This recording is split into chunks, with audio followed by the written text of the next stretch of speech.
Today, I will be talking about a trematode that inhabits the intestines of man, which is the Heterophis heterophis.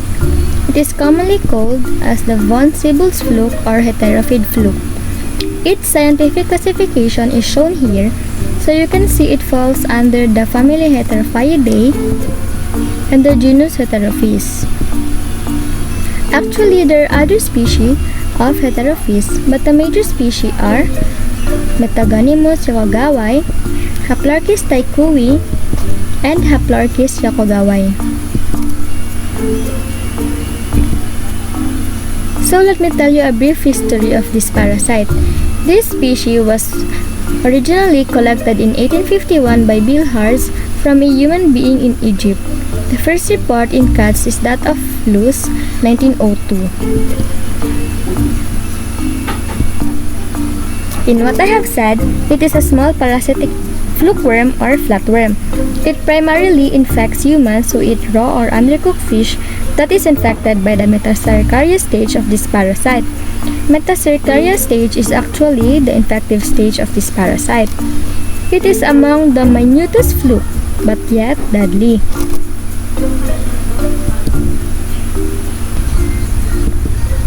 It is almost indistinguishable from the other major species that I have mentioned earlier.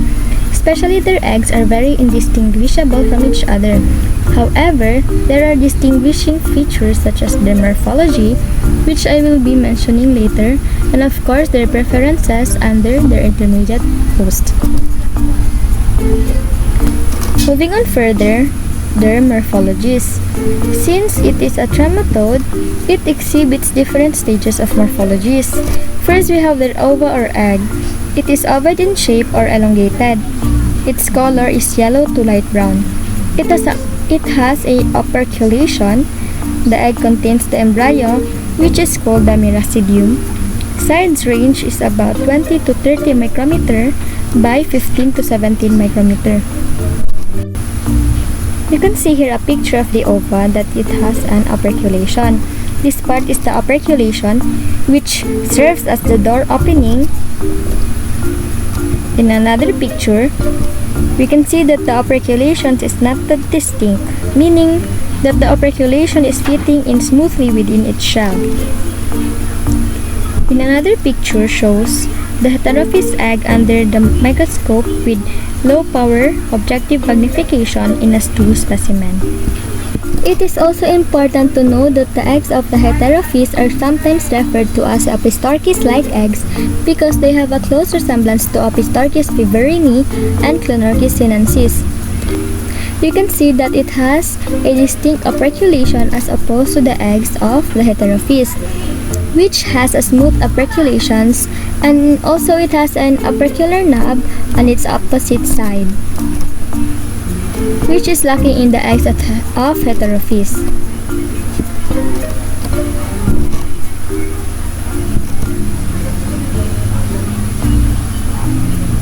So next, the adult worm. Heterophis are hermaphrodite, meaning the adult worm exhibits the ovary and the testes. Their shape is oval, elongated or pyriform. The size is less than 2 mm in length and surrounded by a fine scale-like tegument, but more importantly, it has a oral sucker, which is located here, and a acetabulum, which is also called as a ventral sucker. It also has a third sucker, which is called the gonotile or the genital sucker. The third sucker is the unique feature of the Heterophis, since the Heterophis among all trematodes contains the gonotile. These suckers are responsible for the adhesion in the intestinal walls of human. Here we can see the difference between the morphology of the adult worm of Heterophis and the Metagonimus yakogawai. In yakogawai, their gonotile and ventral sucker are fused together. However, in Heterophis, it is not. Also, the reproductive structure of the Heterophis are seen submedian, while the ovary of yakogawai can be seen medially.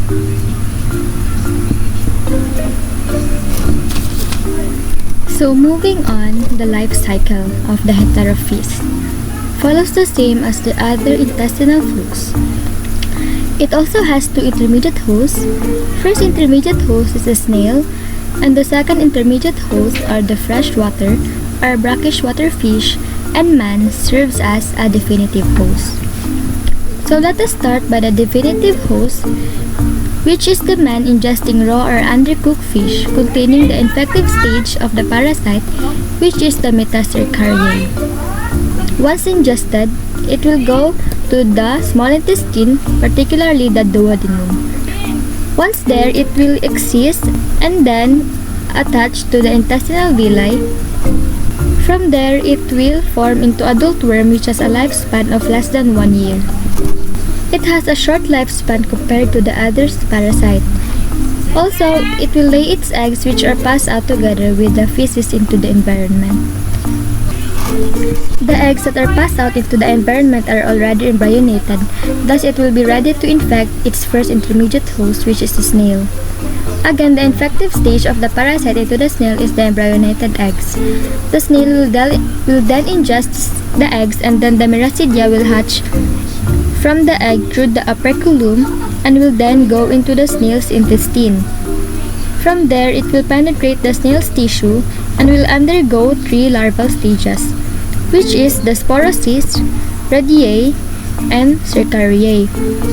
The cercariae will then be released from the snail, and since the cercariae is motile, it will find its way into its second intermediate host, which is the fish.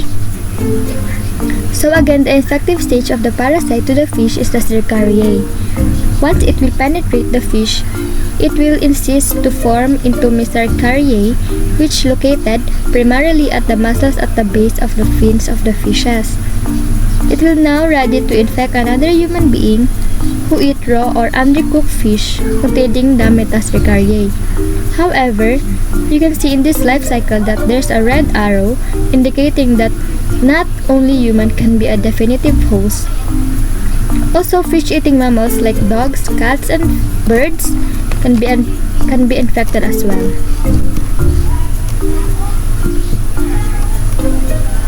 The snail host can be freshwater, brackish water, or marine species. In the Philippines, the snail hosts of Heterophis taikui and Proseverum calderoni are the brackish water snails, Melania jonesea, and Tiara ricketi.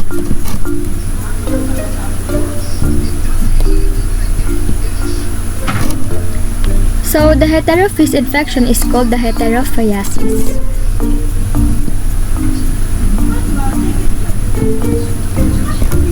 Heterophiasis is a self-limiting infection.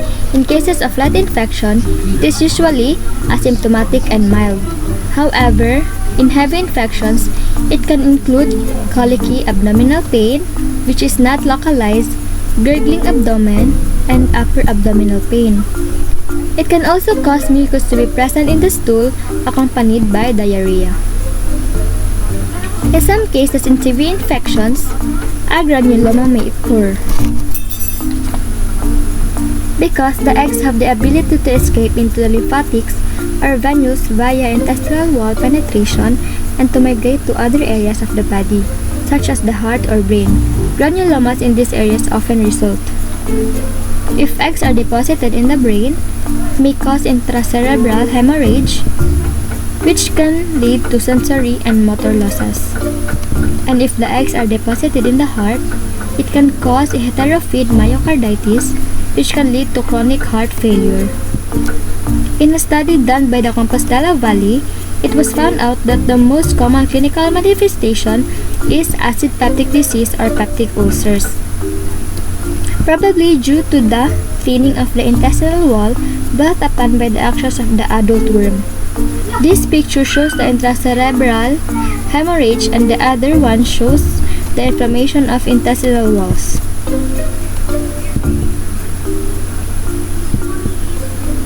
The definitive diagnosis is through microscopic identification of eggs in the stool using modified K2-tick method. However, be careful since the eggs of Heterophis closely resembles to the eggs of the Clonorchis and Opistorchis.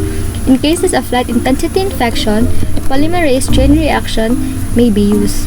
Lastly, a full blood count could be used since heterophiasis has a high degree of eosinophilia. For the treatment, praziquantel is the best treatment of choice as of today, given 25 mg per kilogram per dose 3 times a day. So heterophiasis is a cosmopolitan, meaning it has a worldwide distribution, due to the fact that it has adapted to various families of snails and it's not very specific in their second intermediate host. However, it is prevalent in countries like Africa, Egypt, specifically the Lower Nile Valley, the Philippines, Japan, Taiwan, Korea, and Israel. These countries has practices of ingesting raw or undercooked fish such as kinilaw and sushi.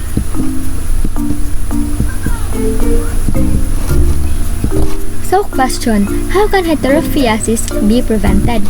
First, avoid consumption of raw or undercooked fish, washing hands and utensils after cooking fish, proper disposal of human waste, using molluscicides for snail control, and lastly, avoid defecating in water or near water bodies.